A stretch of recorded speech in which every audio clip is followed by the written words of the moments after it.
Ladies and gentlemen, my name is TotalBiscuit. I'm here to ask and answer one simple question. WTF Is has-been heroes. March of 2017 was quite a ridiculous month for excellent releases, and as a result, if you're an indie game that came out in that month, well, I pity you. Here is just one of those unfortunate games. In this case, we have Has-Been Heroes, which is by a company called Frozenbyte. Most familiar with them, I imagine, through the Trine series, which took a little bit of an unfortunate turn during the third episode of the game, which was funded by Early Access and ended up coming out somewhat unfinished. Basically, they bit off more than they can chew. It was overly ambitious and, as a result, very short. They tried 3D segments and some crazy stuff that they just couldn't afford to do properly and didn't really have the time to properly implement. Which was a shame, because up to that point, Trine was probably one of the best 2.5D platformers on the market. Hopefully they go back to it at some point. In the meantime, they decided to change direction, try something different, and Has-Been Heroes is certainly that. It is best described poorly as a pausable rogue-lite real-time tactics game of sorts. It's better shown, I suppose, than talked about. And I think the only reason this is even on most people's radars is it's one of the few games currently available for the Nintendo Switch. So when you have very little going for your machine that isn't called Zelda, well, you tend to get a little bit extra attention on some of the indie stuff that comes in early. So they might be able to cash in on that somewhat. A quick look at the options menu, not a lot to see. It is a two-dimensional game. You do have your separate audio sliders.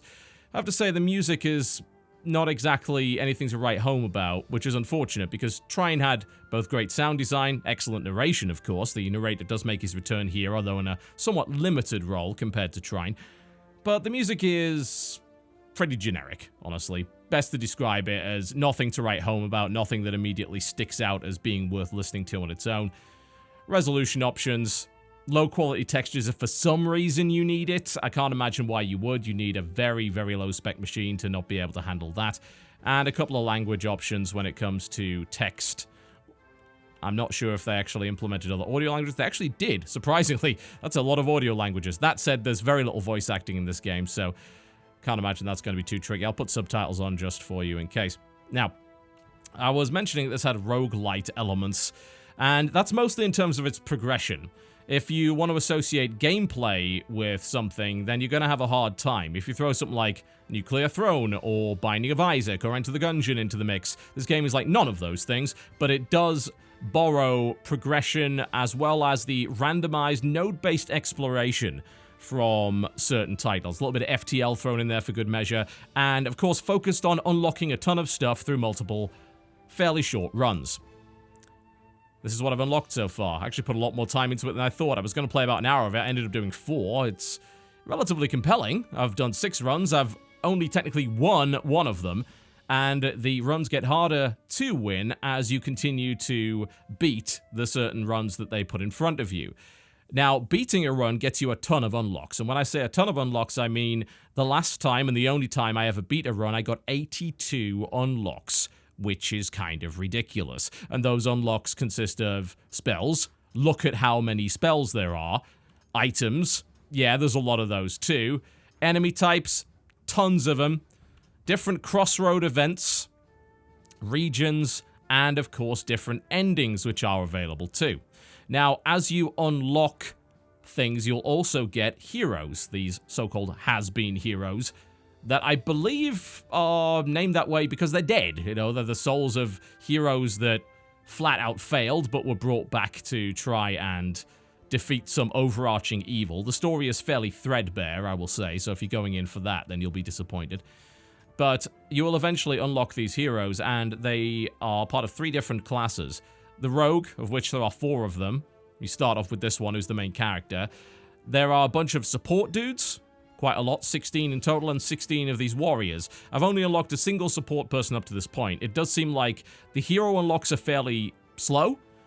The only unlock I got was tied into the story. I'm hoping that as I continue to level up and progress and collect more souls, I will get more heroes going forward. But the progression for that seems somewhat stilted, which is a bit unfortunate. I'd like to see these unlocks be a bit more frequent. You're getting items and spells and enemies very quickly, but heroes not so much. You pick a team of 3, 1 from each class, so I'm kind of limited here. I can either have this monk or the bard. It would be nice to be able to see information right off the bat by just simply hovering over or double-clicking or anything about what these guys do, but you're going to have to learn that by playing them, which is a little silly.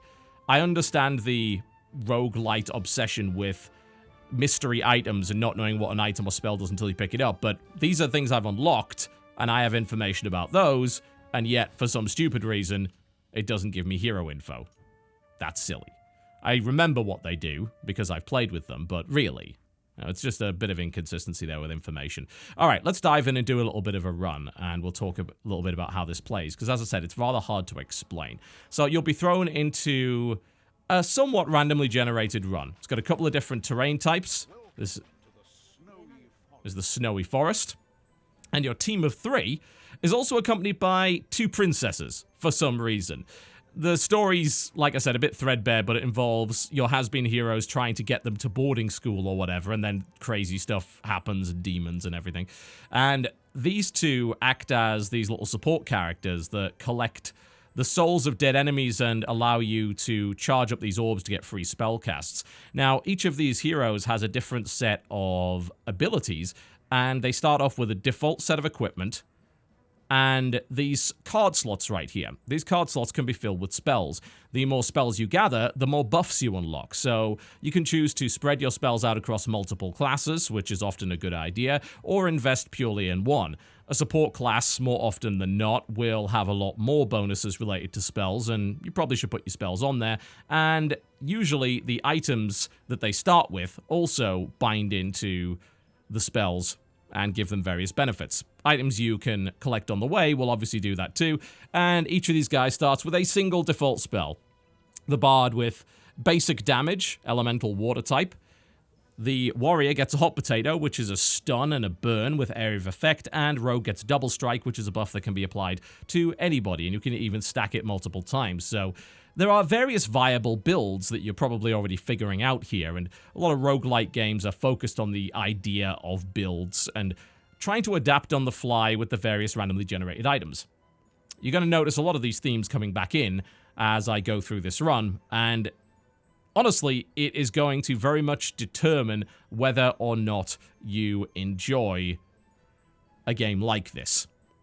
Alright, let's move around. So as I said, randomly generated nodes, a lot of these are empty. You can see what node is up ahead, but outside of that, the only indication you get is whether or not there is a major vendor or event in this area. So anything with a question mark is what's called a crossroads, and you unlock various things like vendors, and there are areas with chests that you can unlock, and lock picks and stamina camps and all that kind of thing. And at the end of the run, there's a boss. Now, usually you can't backtrack, you can't go to a place you've already been, but you can collect these candles which let you do that to a limited extent. So you want to plan your run, but you will be able to correct somewhat if you actually manage to collect these candles. So we'll head on over here. It's going to take us to a water vendor, and they're going to sell us a water spell for 200 gold. Now, as it turns out, my bard is pretty much into these water spells. He already has one, and as you can see, these buffs very much associated with that. So a spell that forms a puddle will create an additional puddle, and you can combo these different elemental interactions together. So yeah, sure, that sounds like a good idea, and I'm going to send him in to get that spell. You've got to be a bit careful with which of the characters you send to get the item. In this case, that's actually a second Riptide, and I'm thinking to myself, do I want to give him 2 of the same spell?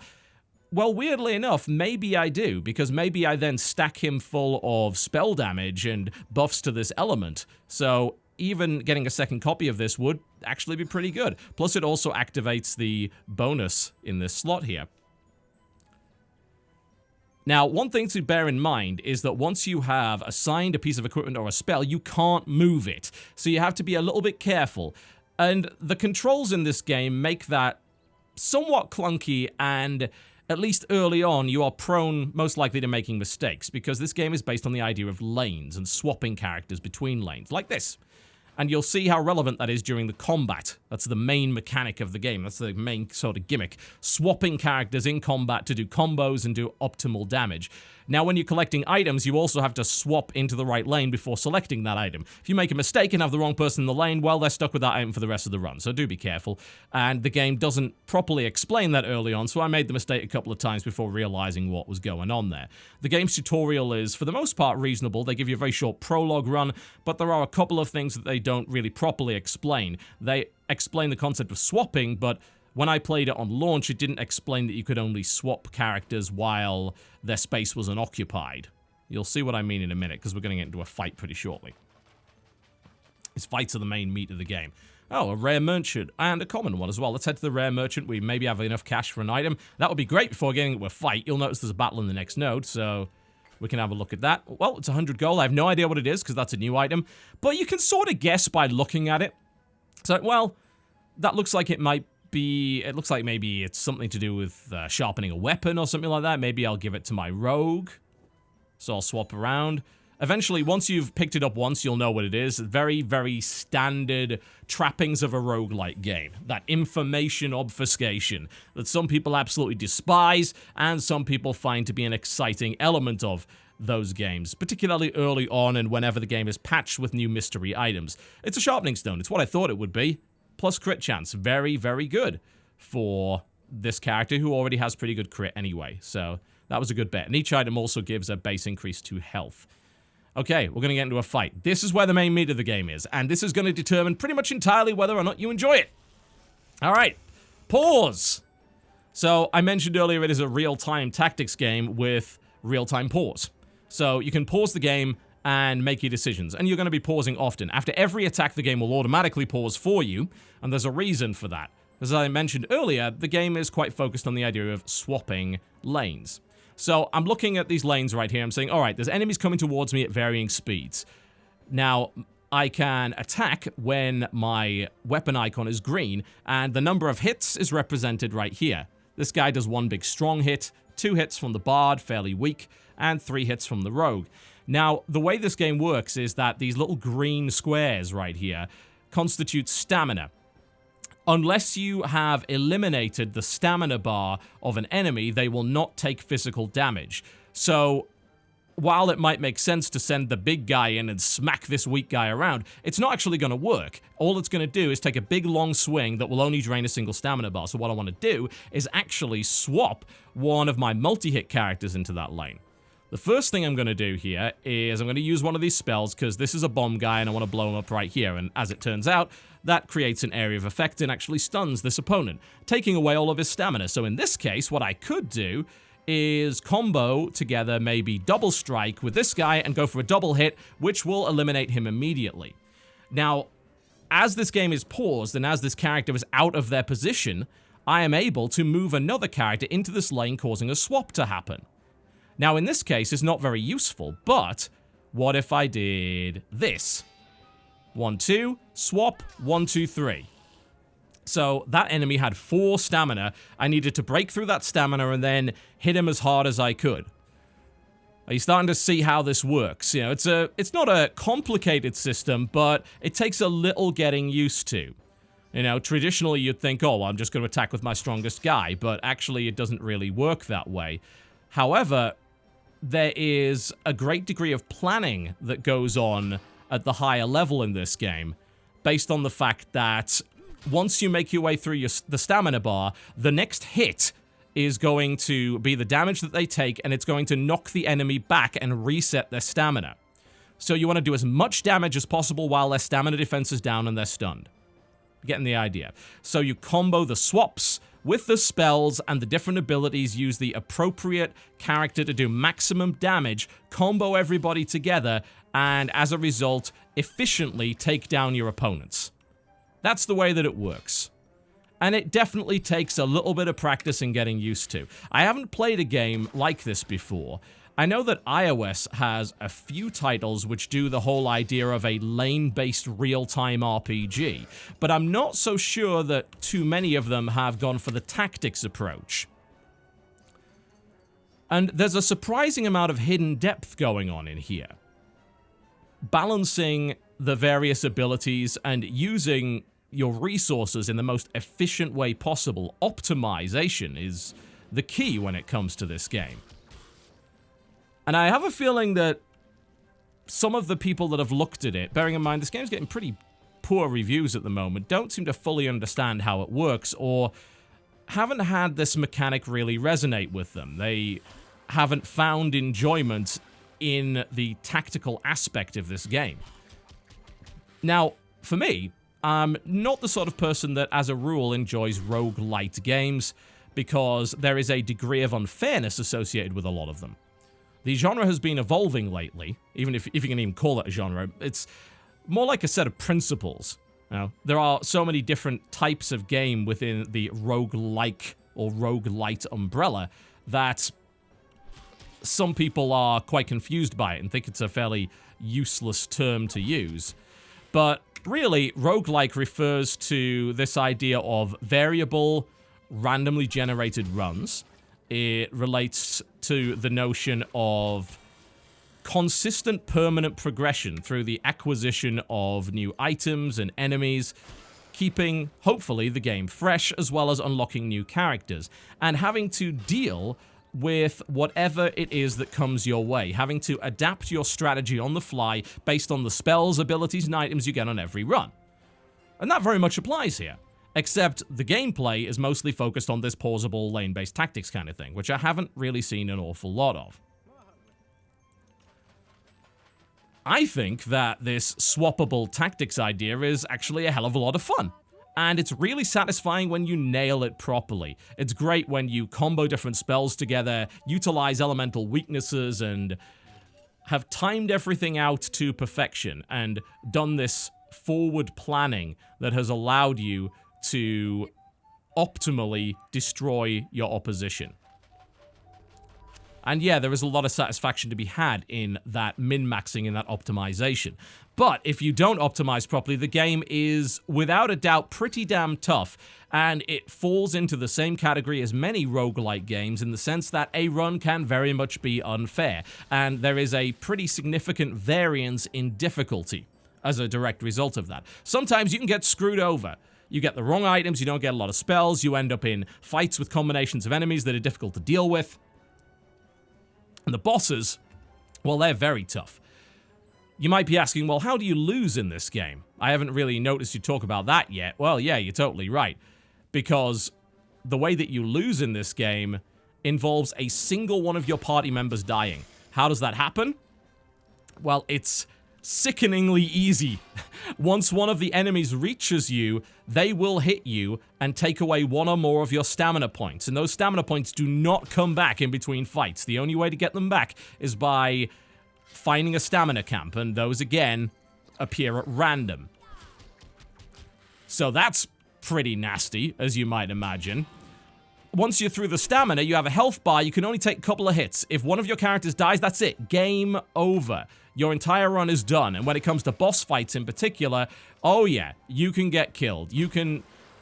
Sometimes if you enter a boss fight without a stamina bar, it's a one-shot situation if you let someone get too close. As you can see, the whole point of the game is to consistently knock these guys back so they never truly reach you. A little bit of tower defense, I guess, thrown in there for good measure as well. I'm gonna try and do a swap around here so I can get my guy up to the top and then stun and then follow up. But yeah, if you can't tolerate the standard unfairness of a roguelike or roguelite, you're gonna hate this. Because it has all of that stuff in there, no doubt about that. But it does take that interesting idea of progression and mix it up with something else. And I find when I enjoy a game like this, it's usually down to the fact that the core gameplay loop, the meat of the game, is focused on some kind of combat system that I like. I don't like things like Binding of Isaac, because I find the combat very simplistic. But I do like games like Enter the Gungeon, which are much more combat-focused. The idea of dodge rolling and a huge amount of weapon variety, that's very good. That's the sort of thing that I really, really like. And in this case, you've got a combination with tactics, which is something that I've also seen a little bit of in Darkest Dungeon. There's a bit of tactics involved in that as well. And the combo, there we go, and everybody's frozen. Isn't that fantastic? And it's pretty damn satisfying when you nail these attacks, by the way. No doubt about it. All these guys are frozen. We can smash our way through multiple enemies, get a few double kills and all that good stuff. And the more efficiently we do that, the more money we get and the more rewards we get in terms of stealing these guys' souls and using them to power our spells.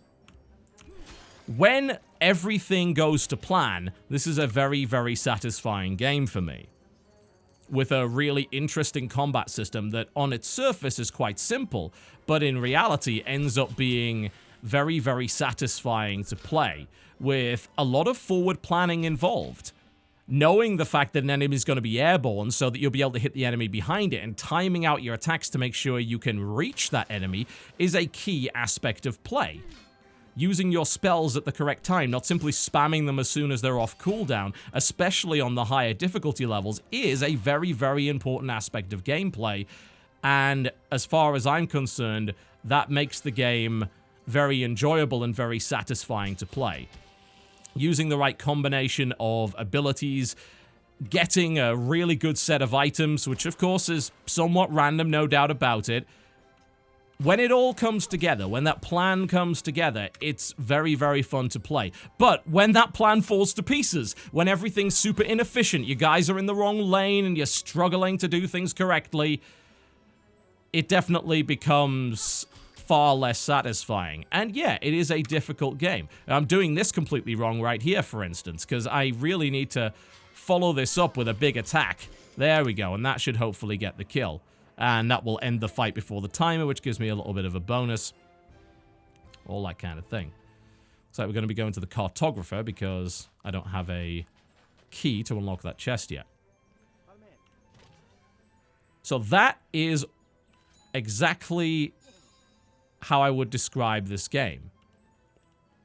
A core gameplay loop that you are going to either love or hate. And the enjoyment of the game is going to be focused pretty much entirely on that. Because the rest of the game doesn't really have an awful lot going for it. It doesn't have much of a story. It doesn't really have a great soundtrack. Very, very generic sounding. The art style is something of a departure for Frozenbyte. I don't think it's bad, necessarily. There's some weird sort of second-rate Frozen going on here with some of these characters. But it's nothing to write home about. The animation is pretty solid. I think that there's a decent amount of impact involved with the combat, and obviously that tactical pause helps really rub in the fact that you've hit a guy really hard, especially since they go flying through the air. And there was a key in the chest, of course there was. Why wouldn't there be? Hopefully there'll be something nice now. I don't know what that is, but I think we're going to give it to our warrior. No! Never mind.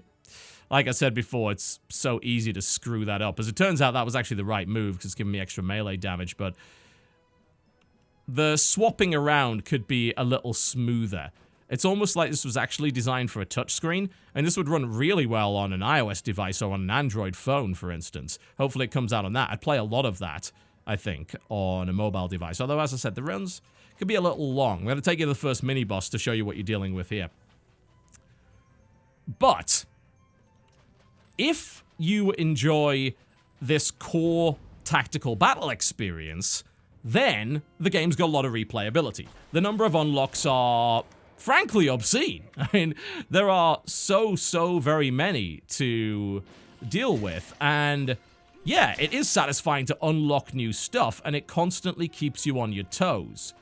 And you feel like, yeah, you're starting to get the hang of the combat system, you're doing a lot better. Once you start to get different abilities and different spells and elemental combinations going on, yeah, it starts to get a lot of fun to play. And initially, if you don't make your way through the first big boss to get the first big set of enemy unlocks, you can feel like you're spinning your wheels. No doubt about that. The initial set of equipment and enemies and environments is extremely limited.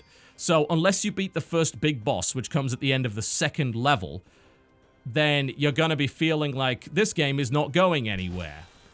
And they could have, I think, broken the unlocks down so that you're not flooded by them after beating that first boss, and they're just spread out a little bit more. The pacing of the progression is a little better. But if you do beat the first boss, and you do so relatively quickly, like I said, you'll be showered with 80 or so unlocks. Which means that's a ton of new environments, items, an extra hero, and a bunch of different spells and crossroads that really flesh the game out. And at that point, the game really opens up and becomes a much more enjoyable experience. They, I certainly think, could have, as I said, done a better job, though, in spreading all of that out.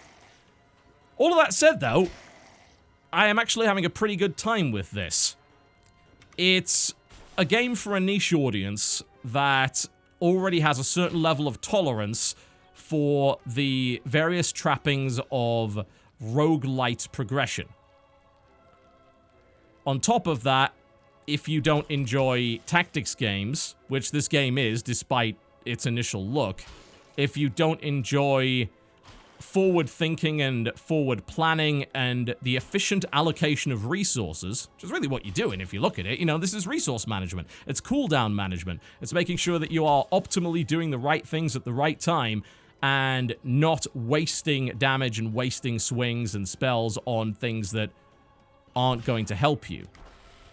If you can dig that, it's quite an interesting little spin on the roguelite idea, actually. And it requires quite a lot of thought. And has a good amount of depth to it as well. Not a bad game for the Switch, I think. On PC, it's obviously competing with quite a lot of games that have taken the roguelite progression idea and randomization idea and thrown it into a different genre. But like I said, this is the first time that I've seen this particular combination done. Although I may have missed something on iOS or something like that. When it's good, it's very, very good. When it's bad, when everything goes to hell, yes, it is a frustrating game. It is a difficult game. It has fairly frequent moments of unfairness. But I feel that a lot of that can be mitigated simply by getting good at it, fully understanding the nature of the combat, how that's supposed to work, and learning the various eccentricities that the game forces you to deal with. And I do enjoy learning that sort of thing. I really do like learning new systems, especially when they're interesting ones. Optimizing my gameplay and getting good, as it were. So there you go. By no means perfect. Certainly flawed, and a huge reliance, without a doubt, on you enjoying the core gameplay loop. More so than most games. It ain't gonna get by on story, on aesthetic, on music, on voice acting, or anything like that. You are going to have to love this core combat. But if you do, this is a pretty good time. Has Been Heroes, ladies and gentlemen, currently available on Steam for $20 or your regional equivalent, and also on Nintendo Switch. One of the few worthwhile games available for that platform. My name has been TotalBiscuit. Thank you very much for watching. If you enjoyed this video, by all means, do feel free to click the like button. If not, the dislike button is right over there. And I'll see you next time.